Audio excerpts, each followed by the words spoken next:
the last thing I kind of want to share here, it says, this is all the way, I'm jumping down to verse 16, and he said, you did not choose me, but I chose you and appointed you that you should go and bear fruit, and that your fruit should abide, so that whatever you ask the Father in my name, he may give it to you.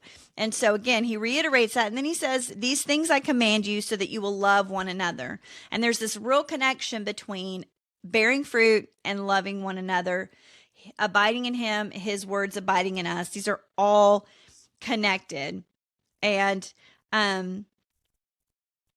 I have my notes that I wrote down as I was going through it is abide in Christ and his words abide in us.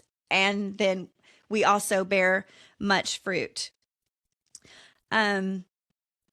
Looking at my notes here, it says, notice how Jesus connects bearing fruit with love. And it reminded me of the verse that says, by this, all people will know that you are my disciples if you have love for one another. And again, it's Jesus here is connected love with bearing fruit. And then we see that again, that's John 13:35.